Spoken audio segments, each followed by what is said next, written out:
Thank you for taking the training on Building Community Awareness, how to use OEC's outreach tools.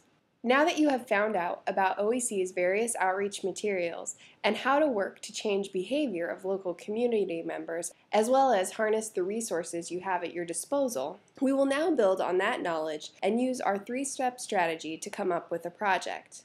In this presentation, we will first go through our three-step strategy and how to do outreach in your local community. Then I will introduce you to our goal setting and action planning tool, as well as our resources on how to plan an event and facilitation and persuasive communication. Lastly, we will talk about our citizen action guide. And finally, I will direct you to the exercise on getting started and planning a project in your local community. OEC has worked to develop a three-step strategy that will aid you in the process of planning your outreach projects. You can find the tool on page 27 of your volunteer resource guide. This chapter, titled Building Community Awareness Using OEC's Outreach Tools, summarizes the three-step strategy and goes through each program area. For each program, we have defined goals that you can strive for in your efforts as volunteers. This section briefly summarizes all of the materials available to you when you choose to focus on a particular program area, and some of the projects that you might be able to implement to meet those goals. We have provided challenges and goals to help guide you in your experience as an OEC volunteer. For example, we have provided you with 3 challenges to choose from to work in the Environmental Health Program, which can be found on page 30 of your guide. They include challenging people to sign up for the Healthy Kids Network to receive eco-living tips from OEC, and encourage individuals to complete the Eco-Healthy Home Checkup Kit and return the attached postcard to OEC. Or you can also recruit concerned citizens to join our email list for citizen action. But what you choose to do is up to you. There are challenges and goals for each program, so you can pick what is the best fit for you. But how you reach the goals you set is up to you. We have provided ideas, but you get to pick what projects you feel comfortable implementing or what is most interesting to you. So, the first step of our strategy is using this section of your guide to explore possible outreach projects. Don't let our ideas limit your creativity. If you think of something we didn't list, go ahead and try it out and let us know if it was a success. That way we can let other volunteers know about your genius idea. Step 2 of our strategy is when you start to plan your project. First, don't forget about the exercises we did before on getting to know your community and fostering behavior change. Make sure to refer back to these exercises when you are planning an outreach activity to maximize your success and to give you some more great ideas.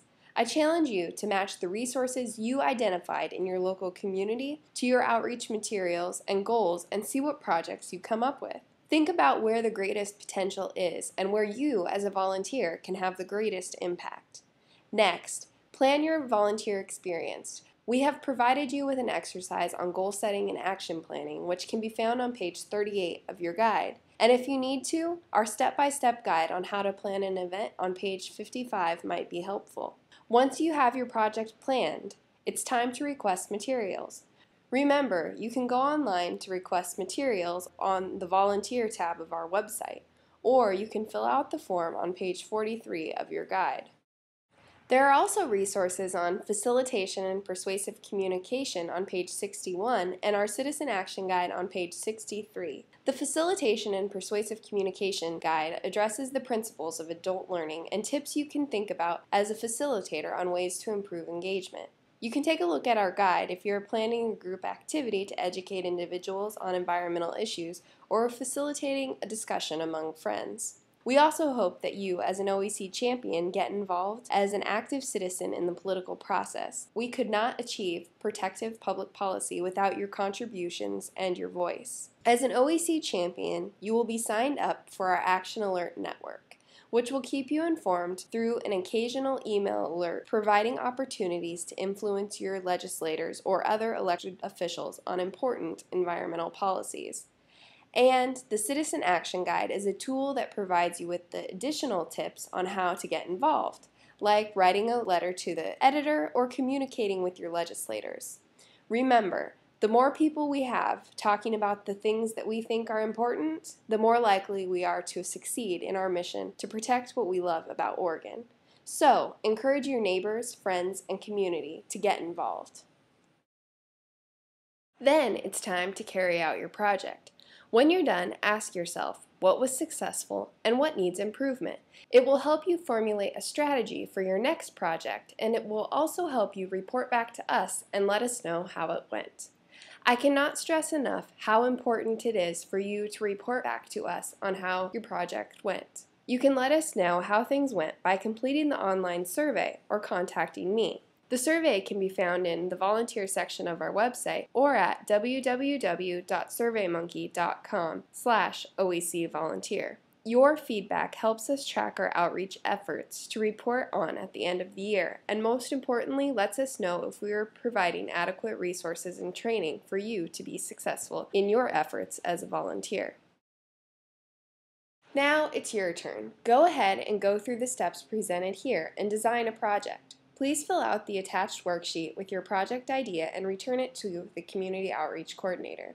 Thank you for completing the training module on community awareness. We hope you were able to use the tools presented here in order to come up with a fun and exciting project that you might be able to implement in your local community. Now, you are just one step away from officially becoming an OEC champion. Go to the section on your role as an OEC volunteer on page 50.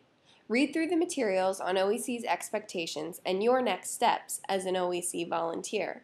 Then, you can complete the volunteer agreement form and officially become an OEC champion. By completing the agreement form, you are agreeing to OEC's expectations. After you complete the form, you can decide what your next steps will be as an OEC volunteer. Will you do outreach alone, or do you want to work in a team? The Community Outreach Coordinator can provide you with materials on how to form a volunteer team with your friends and community members, or can place you in a volunteer team with other like-minded OEC volunteers. And if you don't care, I suggest working in a team because it holds you accountable for your commitment as a volunteer, gives you more knowledge and resources to work with, and you will get to meet and work with other great people along the way. Please make the choice that will be best for you, and OEC will do our best to support you in your work. Congratulations, you have completed the OEC Champions training. Please return all of the materials to the Community Outreach Coordinator and get started on your work in your local community.